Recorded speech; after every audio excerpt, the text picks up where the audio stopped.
Amateur players struggle in matches primarily because of issues with their footwork and center of gravity. In a match, the ball lands in various spots. If your footwork and center of gravity aren't properly positioned, your contact point will be off, leading to a lack of consistency. I find that weak match performance comes down to three things: a limited ability to generate and handle spin, and poor footwork to stay with the ball. Today, we will focus on the body's center of gravity and footwork in table tennis. Let's start with service return. The traditional stance we're taught is left foot forward, right foot back, for right-handers. However, modern table tennis also utilizes a parallel stance. Ultimately, the correct stance is the one that feels most comfortable and effective for you. Second, your feet must be active and move for every single ball. Amateurs often lack the awareness to initiate their footwork on serve return, which makes them feel slow and the ball seem fast. To fix this, the first step in your ready position is to lift your hips and avoid sitting back. Many players have a sitting posture when receiving, which makes it nearly impossible to step in for short balls. Although your feet are flat, your weight should be on the balls and middle of your feet, with your heels ready to activate instantly.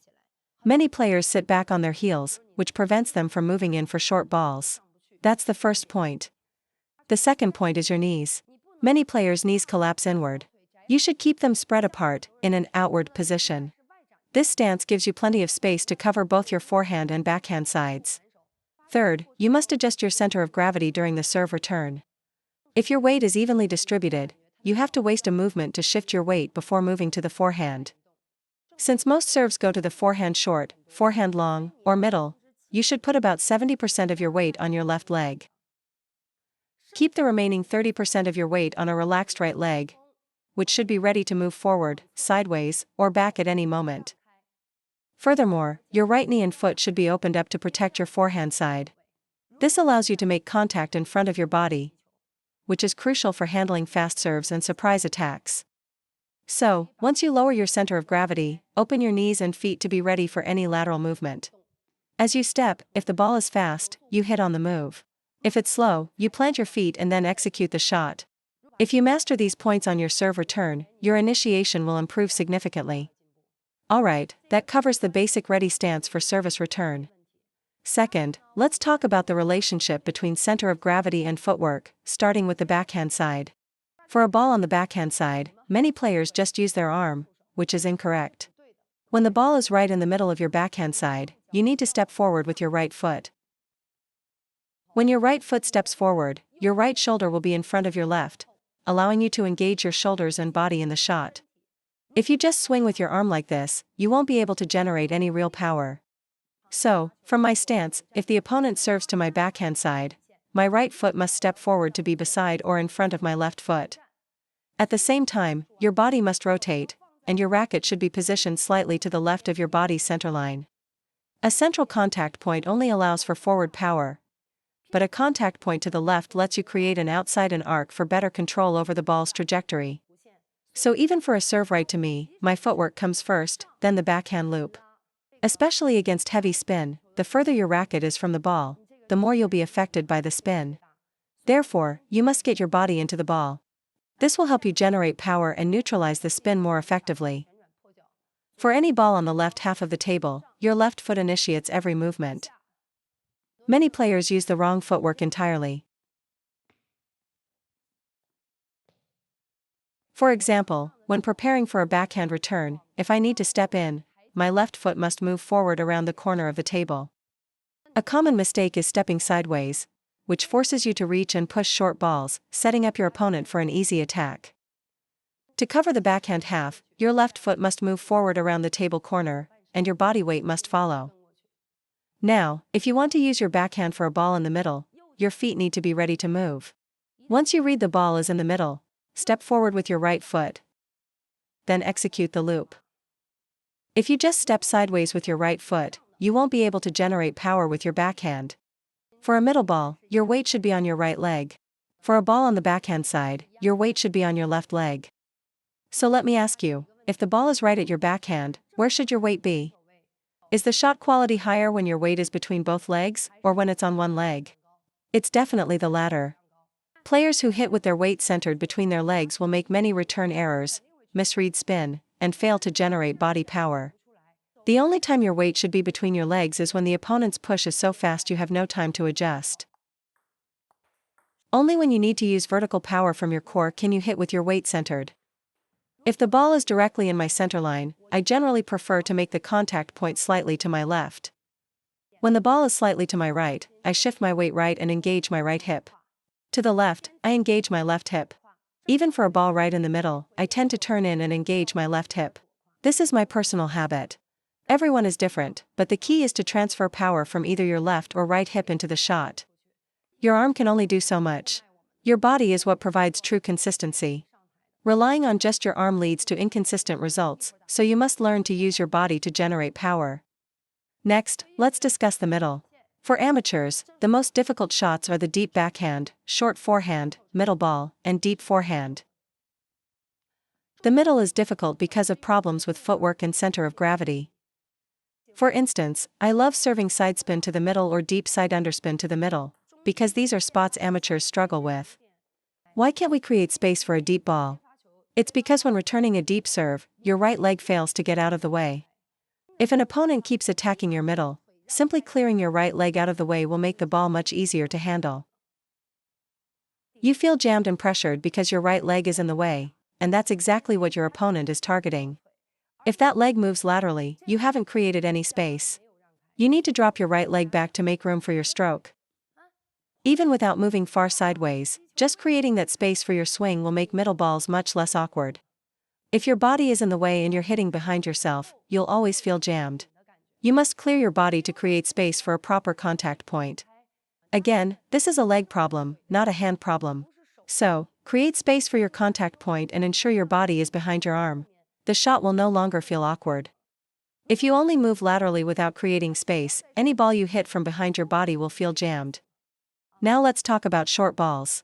Opponents love to serve no-spin balls to the middle. For these no-spin, half-long balls, I believe you should use a forehand attack, as it's a very straightforward shot. The footwork should be to first step sideways to create space, then step in with your left foot to hit the ball. By stepping in this way, you can adjust your step length based on the ball's depth and use your body to create power with the ball. If you step in with your right foot, you'll get stuck. A slightly longer or angled ball will jam you, leaving no room for adjustment.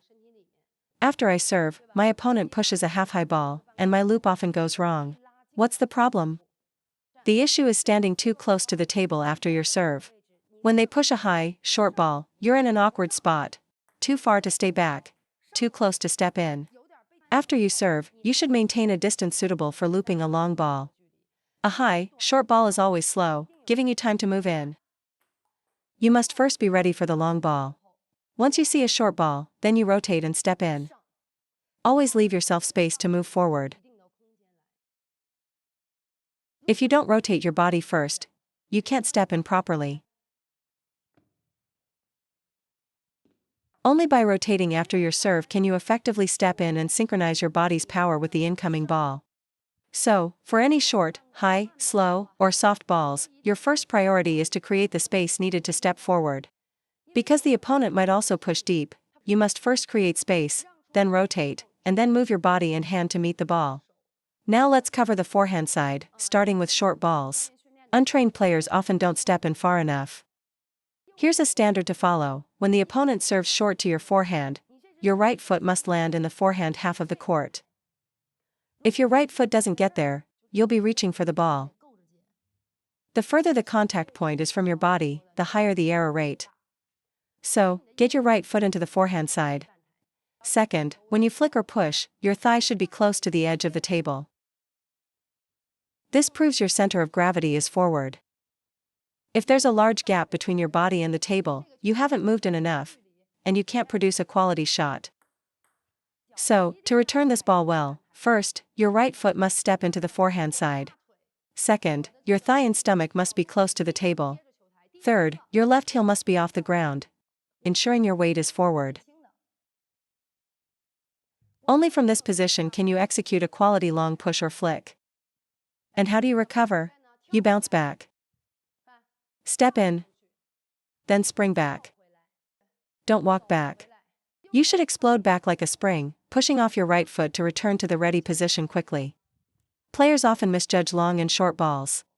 On the forehand side, you must always prepare for the long ball first and keep your racket up. Many players drop their racket, and when they try to step in, they hit the table or can't reach the ball. My approach is to keep the racket high, ready for a topspin ball. If I then see it's underspin, the backswing is incredibly fast. If it's underspin, I drop and loop. If it's topspin, I hit it directly. If the ball is short, because my racket is already above the table, I still have plenty of time to step in. However, if you start with your racket down, the motion to get up and forward is too large, resulting in a low-quality return. So, you should start with your hand above the table, not drop it for a long ball, which makes you late for both topspin and underspin. Because topspin is faster, you should always prepare for the long topspin ball first. If you see underspin, quickly drop your racket. If it's topspin, hit directly. If it's short, step in. Don't rush. The short ball has the slowest rhythm, giving you plenty of time to move in and play your shot. You can't prepare for the short ball first. If they surprise you deep, you'll be late. For long balls, use a lunge step, not a shuffle step. Many young players shuffle because they aren't tall enough. As an adult, you should be using a lunge step to loop. When the ball is fast, the step and the hit are synchronized. This is the correct footwork for long balls. For a half-long ball, your right foot must step forward and in. After you step, keep your racket close to the table and execute the shot immediately. So here's a question: if the opponent serves long to your forehand, do you need to step back? The answer is no. When dealing with deep serves to either corner, your reaction shouldn't be to retreat. Instead, you should use the pace and power coming from their serve. My ready position for return is always 1 arm's length from the table. If the serve isn't deep and fast, I step in and attack it. If the serve is very fast and deep, I keep the contact point close to my body and use a compact motion with late acceleration. You must understand that table tennis has 2 types of power: active power generation and using the opponent's pace. For example, on the forehand side, if the opponent's push is slow, I take a full backswing and attack. If it's a normal pace, I use a smaller backswing. If the opponent's push is very fast, I use no backswing and focus on brushing the ball to add spin. Your swing must adapt to the incoming ball. When the ball is fast, my stroke is compact. When it's not fast, I open up and use a full body rotation. You can imagine it like this: if the opponent hits hard, my stroke is as small as doing I exercises. If they don't use power, I stretch my body out to loop the ball, just like doing radio gymnastics. If their quality is too high, just use a minimal, compact stroke to get the ball back on the table.